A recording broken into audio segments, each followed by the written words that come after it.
But he, again, he embraced me and he treated me not just like his nephew, but like a son. And, he had so many wonderful stories, so much talent. I mean, he could sing, he could write poetry, he could write music. He was a scholar, and he was a gentleman. He was, again, he was a remarkable person, a gem of a man, and I always valued and treasured all the time that I got a chance, to spend time with him. Any question you have or memory or something that should come from Adam regarding Uncle James? Do you have any of the memories of you and James Jr.? Just, I don't know. I remember like when we went to Falmouth and things like that. We all hopped in the car. Do you have any of those kind of memories with Uncle James and James Jr.? Well, I do have a memory about Uncle James. It's a little older, but again, when I was at Riverdale in my freshman year, I was having a lot of difficulty with the kids in terms of racism, and the head of the upper school called me in and wanted to meet with me, and so mom came, and Dad was in Africa, so she asked Uncle James if he would come. So we went into this the head of the upper school's office, and she was white, and she was saying, she said, Adam has quite an imagination. He's talking about living in Africa and traveling around the world, and these various things. And I'm very concerned about his health, his mental health. And Uncle James. Let's stop just 1 second because of the helicopter. And when we pick it up, I'll have you pick it up with, we're concerned about Adam's imagination. Just 1 second. You need some more water? Yeah, I'm good. Thank you. You have enough in there, or you want us to get it? I'm great. Thank you, Leo. Is it clear on your side? Yeah. Okay, pick it up, Adam's imagination. We're concerned. No, they were concerned that I had this active imagination, and that something was kind of wrong with me, because I said that we had lived in Africa and we had traveled around the world and so on. And I never forget when we came in, I introduced Uncle James as Dr. Kennedy, and the look on her face was, she couldn't quite grasp that. But after mentioning that something might be wrong with me, Uncle James, in his great way, just tore into her, and he just talked about the family, Dr. Kennedy. My brother's Dr. Kennedy. He's in Africa right now, and she went from being sort of on this high pedestal of, here's this black kid, predominantly white school. In essence, you could tell she wanted to get rid of me. And at the end of Uncle James's fantastic, almost like a beatdown it was, she was embarrassed, and she apologized profusely, and it was a fantastic moment, because he was just fantastic. And Uncle James, I mean, when he gets into it, I mean, it's he's hard to stop. I was going to say, I don't think he was nice or subtle about it, was he? I can almost hear him saying, "Woman, are you out of your damn mind? Do you know who his father is? His father is the director of Peace Corps. He did this, he did that." Well, that's That's exactly what he did. And our mother has, not only Adam, my mother has traveled all around the world, and she's met with so-and-so, the president of so-and-so, and I've done this. Who are you? What have you done? Where are your credentials? Yeah. It was almost, that's right, it was almost like that, but it was It was a beatdown. it was a beatdown. And that's the best way to describe it. And, I came out of that office, with, I felt fantastic. And, Uncle James was, he put his arm around me, and, he just smiled. That's a tremendous story. I'm glad you guys brought it up. Okay, I'm going to move on then to next in line would be Aunt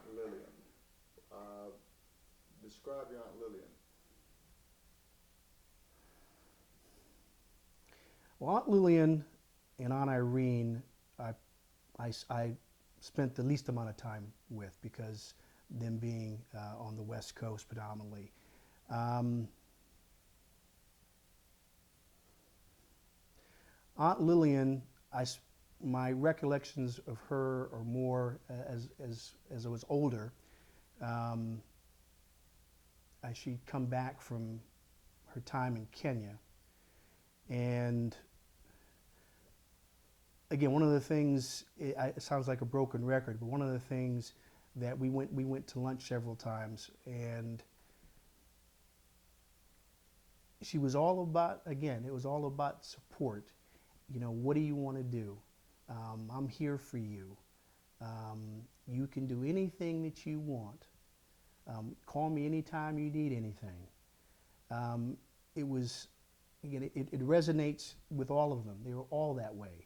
So, and you know, we talked about her time in Africa and her accomplishments, but again, yes, she really didn't want to talk about it very much.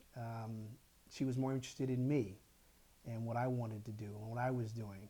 And so I was, you know, she was so tiny, you know, but she had, you know, she had so much spirit, so much energy, so much determination. And, you know, I wish I could have spent more time with her.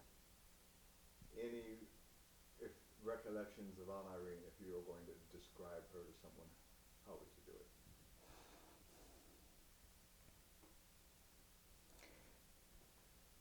Again, Aunt Irene, I think out of all of them, I saw Aunt Irene the least.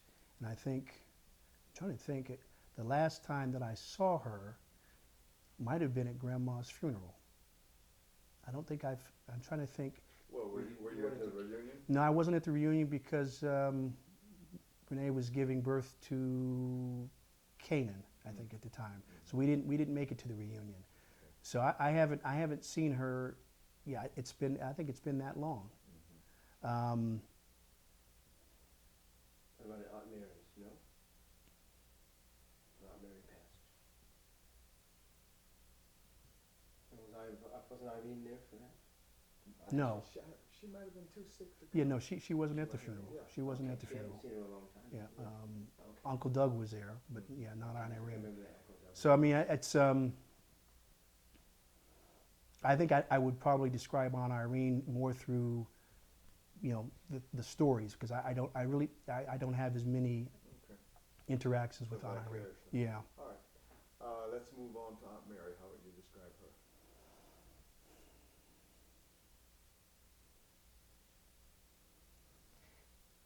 Aunt Mary,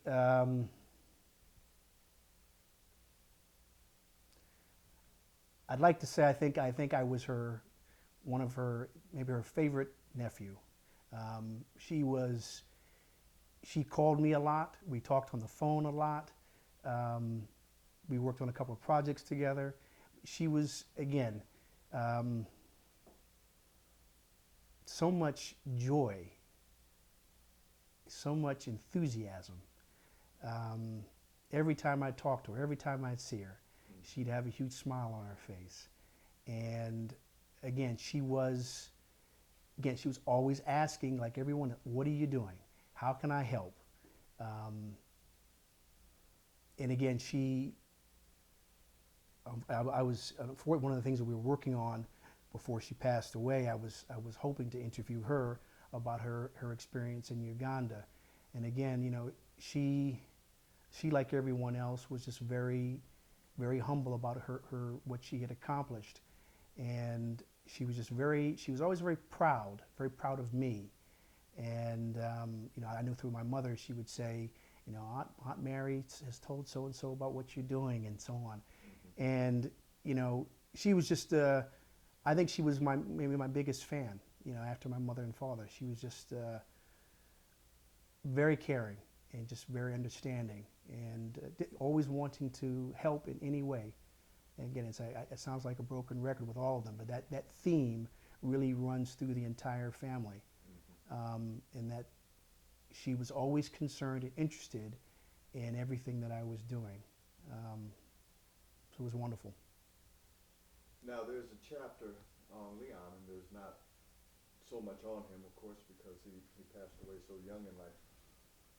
So in some instances, I'm asking you some questions about myself to go with that chapter, because with me, I think I'm the oldest grandchild, if not Loudon is. I forget which one of us. Loudon's a little bit older. Yeah, I forgot which one of us is older. But it was almost like I'm sort of in the middle, because I was old enough to be around the siblings, and then there were the cousins underneath me, but some of them were 10 or 12 years underneath me, you know. So it was just interesting, the position that I was in. We were at Aunt Bee's last night, and I was looking at some of the, she happened to show me the wedding pictures of my first marriage with Jane, and you guys were all there.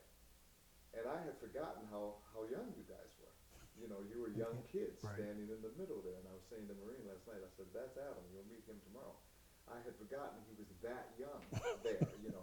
And here's James, Mm-hmm. and here's Sheila, and here's Terry, and that type of thing. So with me as your older